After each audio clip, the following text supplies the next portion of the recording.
क्योंकि गाड़ी बेचने के लिए मुझे झूठ बोलना पड़ता है। गाड़ी बेचने के लिए मुझे वो सारे काम मीटर डाउन करके बेचनी पड़ेगी।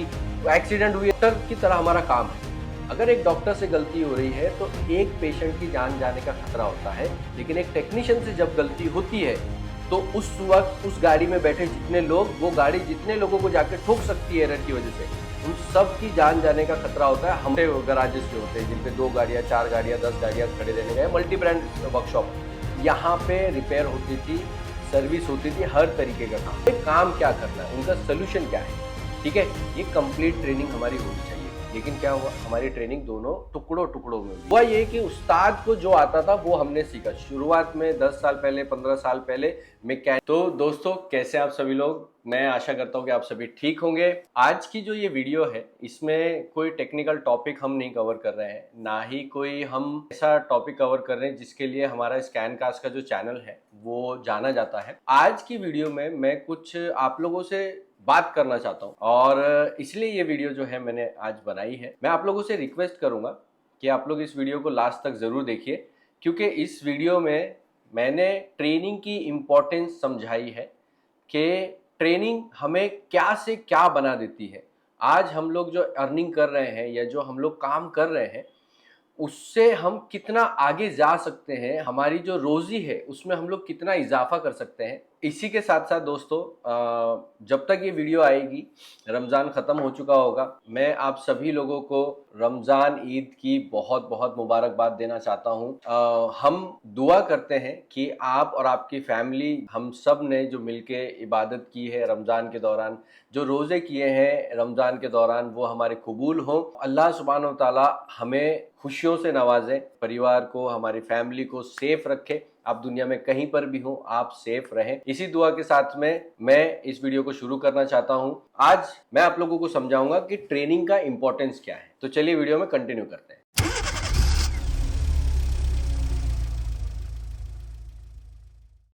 जैसे मैंने बोला, मैं जानता हूं कि यहां तक जो है ना, ज्यादातर लोग वीडियो स्किप कर चुके होंगे या वीडियो चेंज कर चुके होंगे, लेकिन जो वीडियो देख रहे हैं उन लोगों के लिए ये वीडियो है।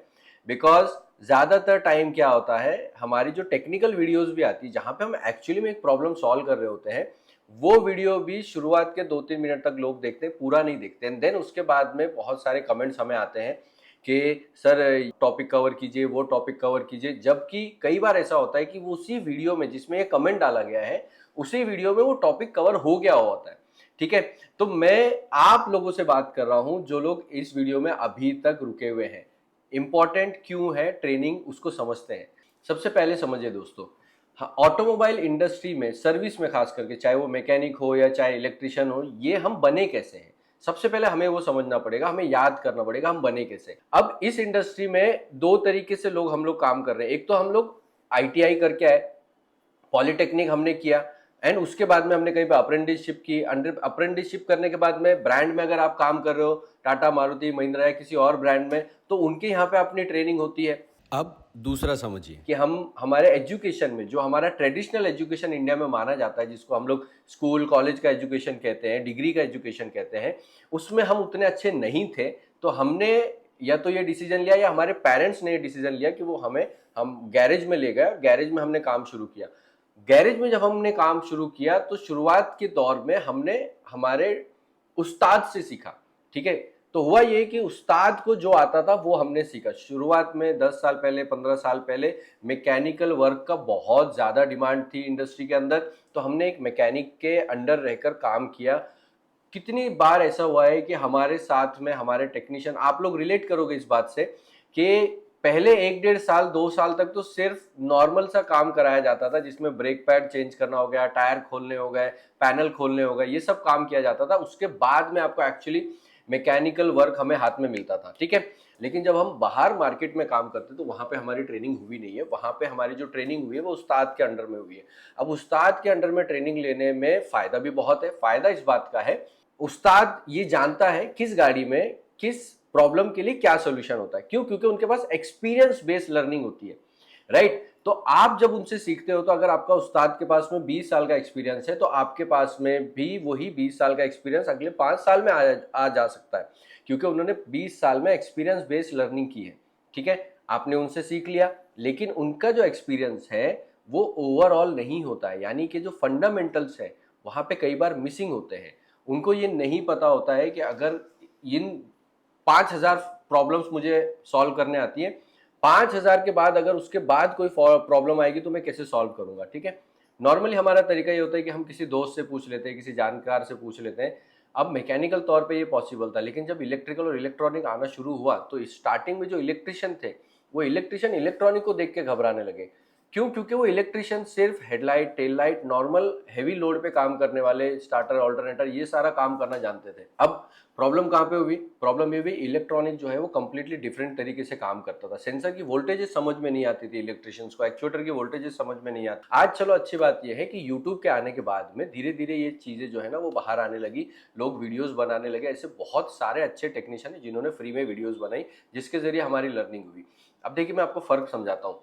करीब करीब 23 कंट्री में आज हमारी ट्रेनिंग चल रही है, और जब मैं अपने स्टूडेंट से बात करता हूं तो मुझे पता चलता है कि वर्ल्ड में कहीं पर भी एक प्रॉपर ट्रेनिंग, जो जिसको हम लोग इंडस्ट्री रेलेवेंट ट्रेनिंग कहते हैं, वो इंडस्ट्री रेलेवेंट ट्रेनिंग का स्ट्रक्चर ही नहीं है। और कंटिन्यूस एजुकेशन सिस्टम जो है वो ऑटोमोबाइल सर्विस में है ही नहीं। हमें जो है वो फंडामेंटली सिखाया जाता है कि चीज़ें कैसे काम कर रही है।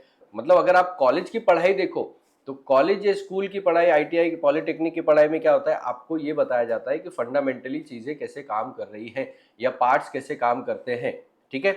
अगर हम लोग बाहर की मार्केट में देखें तो बाहर की मार्केट में क्या हो रहा है, सिंपली हम प्रैक्टिकल सीधा जाके प्रॉब्लम पे काम कर रहे हैं, तो हमको ये पता ही नहीं कि ये फंडामेंटली कैसे बनी है, ठीक है। तो एक तरफ है इनको ये नहीं पता है कि प्रॉब्लम आएगी तो मैं क्या करूंगा। अब दूसरी तरफ यहाँ पे हमें ये जो गराज में है, गराज में जो टेक्नीशियन है उसको ये नहीं पता कि फंडामेंटली ये पार्ट कैसे काम कर रहा है। यहाँ पे जरूरी होती है ट्रेनिंग।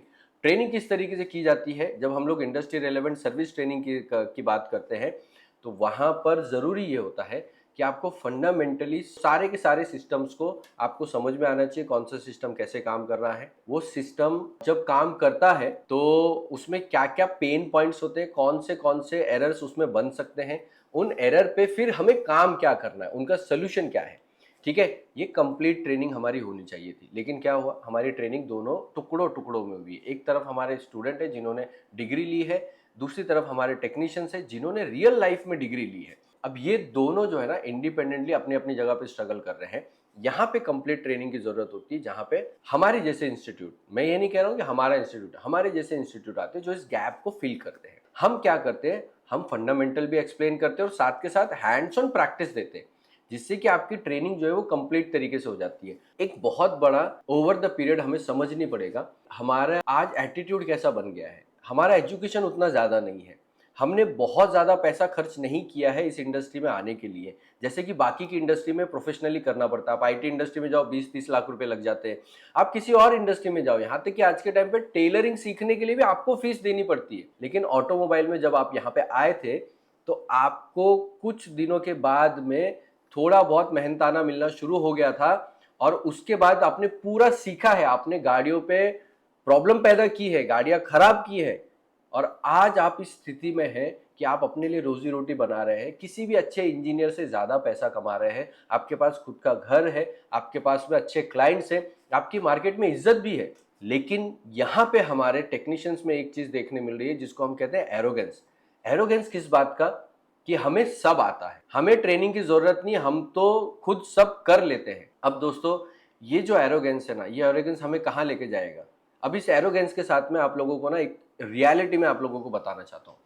रियलिटी नंबर्स के साथ बताऊंगा, बिल्कुल भी यहाँ पे मैं अपनी तरफ से कुछ नहीं बोल रहा हूँ। नंबर ये है कि 2018-19 तक इंडिया में 67% व्हीकल आफ्टर मार्केट में इंडिपेंडेंट वर्कशॉप्स पे रिपेयर होती थी, उनका पूरा मेंटेनेंस इंडिपेंडेंट वर्कशॉप पे होता था। यानी जो हमारे टेक्नीशियन, जो हमारे छोटे गराजेस जो होते हैं जिन पे 2 गाड़ियां, 4 गाड़ियां, 10 गाड़ियां खड़े रहने गए, मल्टी ब्रांड वर्कशॉप, यहाँ पे रिपेयर होती थी, सर्विस होती थी, हर तरीके का काम। कोविड आया, कोविड आने के बाद में इस इंडस्ट्री को और बूस्ट मिला। हमें कोविड में नुकसान नहीं हुआ, उल्टा हमें कोविड में फायदा हुआ है। कोविड में आने के बाद 21, 22, 23 तक सब बढ़िया था। आप देखोगे कि 23 के बाद में मार्केट एकदम से स्लो क्यों हो गया, मार्जिन इतना कम क्यों हो गया? मैं उसका रीजन आपको समझाता हूँ। जब इंडस्ट्री में कस्टमर जो ना एक टाइम तक हर किसी को देखता है, जो 67% व्हीकल्स आफ्टर मार्केट के वर्कशॉप्स में रिपेयर हो रहे थे, उसका रीजन क्या था क्योंकि डीलरशिप ने उनको परेशान किया था। डीलरशिप में 500 रुपए की सर्विस 5000 में होती थी, 2000 में होती थी, 3000 रुपए में होती थी। कई बार रिपेयर हो सकता था पर फिर भी वो पार्ट्स रिप्लेस करते थे। इससे परेशान होकर कस्टमर हमारे पास आया था। अब हमने भी यही चीज करना शुरू कर दिया। हम कस्टमर की अच्छे पार्ट निकाल के रख लेते हैं और उसमें पुराना पार्ट लगा देते हैं। हम उसकी वायरिंग को ऐसे ही बना देते हैं, हमें आता नहीं है ना, हम ऐसे ही बना देते हैं।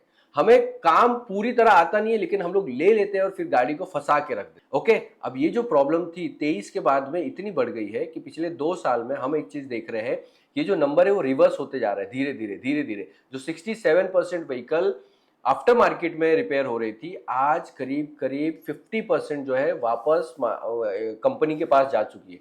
और कंपनी स्मार्ट है, आप ये मत सोचिए कि भाई आप सोचेंगे हमारे पास तो बिजनेस हमेशा रहेगा।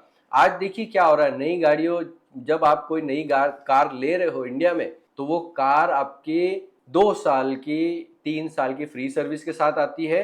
और स्कोडा जैसी कंपनी का 30,000 रुपए से एक्सटेंडेड वारंटी चालू हो रही है, जिसमें इंजन ट्रांसमिशन की वारंटी कवर होती है। आप खुद सोच के देखिए, क्यों? क्योंकि उनको पता है कि कस्टमर उनके पास से दूर जा रहा है, क्योंकि मेंटेनेंस हैवी पड़ रहा था। अब उन्होंने भी मेंटेनेंस वही कर दिया। कुछ लोग तो गारंटी ले रहे हैं कि आपकी फर्स्ट सर्विस सेकंड सर्विस में इससे ज्यादा कॉस्ट जाएगा ही नहीं। और ये मत समझिए कि आपके कस्टमर को समझ में नहीं आता है, कस्टमर को सब समझ में आता है। कस्टमर को प्रॉपर दिखाई देता है कि आपकी नॉलेज क्या है।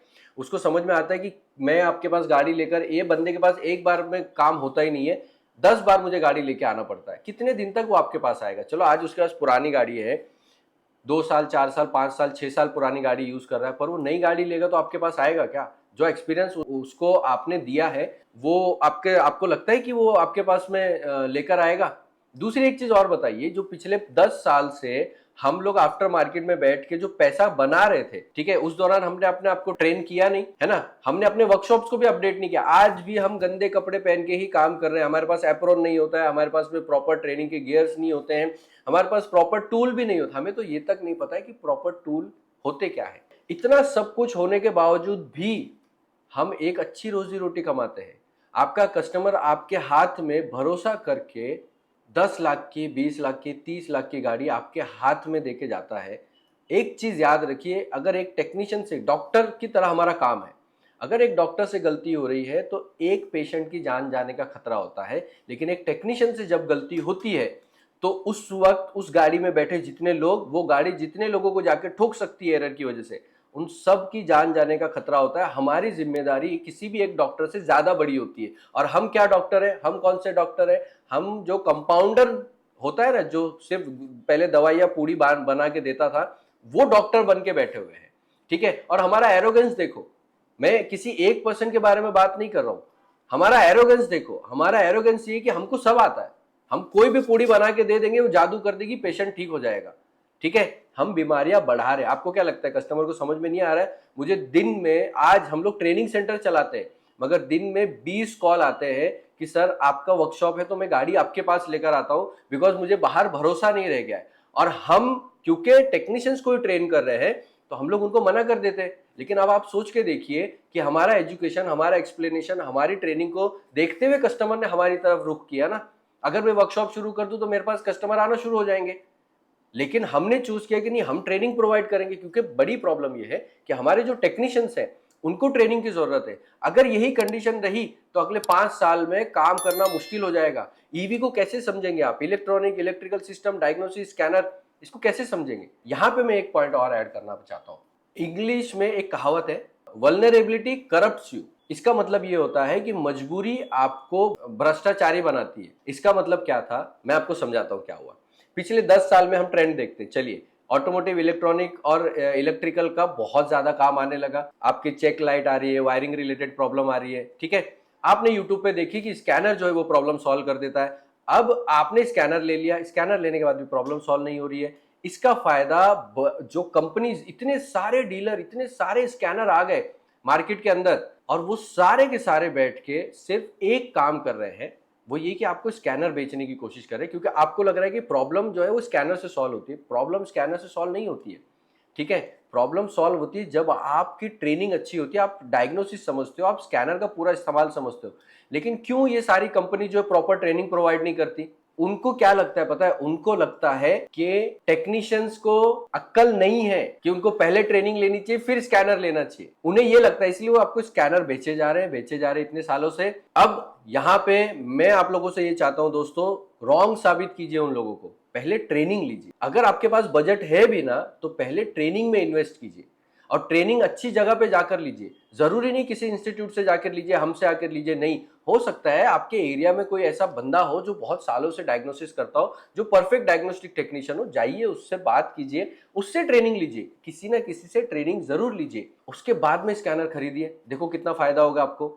डॉक्टर जो है वो पहले पढ़ाई लिखाई करता है, फिर 5 साल की प्रैक्टिस करता है, उसके बाद में वो खुद को डॉक्टर बोल सकता है और खुद का क्लिनिक चालू कर सकता है। उसके पहले तो क्लिनिक भी चालू नहीं कर सकता। हमारी कंडीशन क्या है, हम उस्ताद के पास 2 साल सीख रहे हैं, उसके बाद खुद का गैरेज डाल देते हैं। अब इसमें कोई बुराई नहीं है, हर आदमी अपनी रोजी रोटी के लिए हाथ पैर मारता है, बहुत अच्छी बात है, लेकिन उसका एक तरीका होता है। तरीका ये है कि आप टेक्निकल फील्ड में है, टेक्निकल फील्ड की जिम्मेदारी को समझ के हमको काम करना चाहिए, ना कि हम लोग बस काम किए जा रहे हैं। अगर हम अपने आप को अपग्रेड नहीं करेंगे दोस्तों, तो हमारी जगह कोई ना कोई आके ले जाएगा। हमें क्या करना है, हमें अपने काम पर ध्यान देना है। हर आने वाली प्रॉब्लम का सोल्यूशन अगर आप व्हाट्सएप के ग्रुप में ढूंढते बैठोगे ना, तो कोई फायदा नहीं होगा। व्हाट्सएप के ग्रुप बहुत अच्छे हैं, हमारा भी एक व्हाट्सएप ग्रुप है जहाँ पे 1000 लोग जो है वो एक्टिवली अपने, हमने रूल बनाया कि कोई भी यहाँ पे प्रमोशन नहीं करेगा, हम भी अपना प्रमोशन नहीं करते वहां पर, ठीक है। हमने क्लियरली रूल बनाया कि हम भी अपना प्रमोशन नहीं करेंगे, टेक्निकल डिस्कशन होगा। पर उसमें भी लोग सेल परचेज करते हैं, लोगों के साथ फ्रॉड हो जाता है। मैं 2 बार वो ग्रुप डिलीट कर चुका हूं। आप किस पे भरोसा करोगे आज के टाइम पे? मेरा खुद का ग्रुप है, मैं 2 बार डिलीट कर चुका हूं। तो हमें समझ में नहीं आ रहा है, मैंने जो बात बोली कि मजबूरी आपको भ्रष्टाचारी बनाती है, अपने आप को इस लेवल पे मत आने दीजिए। जब आपकी नॉलेज कम होती है तो आप मजबूर होते हो, मजबूरी में आपका कोई भी फायदा उठा जाएगा, या फिर आप किसी का फायदा उठाने की सोचोगे, क्योंकि घर तो चलाना है ना दोस्तों, रोजी तो कमानी है ना। खर्चे तो कम नहीं हो रहे, कमाई अगर कम हो गई तो खर्चे तो कम नहीं हो रहे।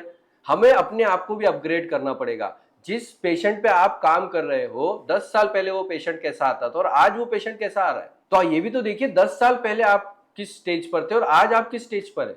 हमने क्या किया, ज्यादातर लोगों ने कमाया खाया खत्म। क्यों? क्योंकि हमें तो एक चीज का एहसास है ना कि भाई मैं इतना कम पढ़ा लिखा हूं फिर भी ये कर रहा हूं। अच्छा, फिर टेक्नीशियन क्या कर रहे हैं, गैराज में काम कम हो गया, सर्विस में ज्यादा नहीं मिल रहा है, चलो गाड़ी बेचना शुरू कर देते हैं, चलो की मेकिंग शुरू कर देते हैं, ठीक है, अलग अलग फील्ड को एक्सप्लोर करना शुरू कर दे रहे हैं। क्यों? बिकॉज गाड़ियां आती हैं, प्रॉब्लम सॉल्व होती नहीं है, मैक्सिमम गाड़ियां वापस करनी पड़ रही हैं, और ये करनी पड़ेगी। तो अगर आप लोग चाहते हो कि हमें ये इंडस्ट्री ना छोड़नी पड़े, अकेली इंडस्ट्री बड़ी है जहां पे आपको ईमानदारी का पैसा सही मिलता है, बिना झूठ बोले, बिना किसी को धोखा दिए, खून पसीने की कमाई होती है और वो सही कीमत होती है। सर्विस इंडस्ट्री में सेल कभी नहीं करना चाहता हूं, मैं गाड़ियां कभी बेचना नहीं चाहता हूं, क्योंकि गाड़ी बेचने के लिए मुझे झूठ बोलना पड़ता है।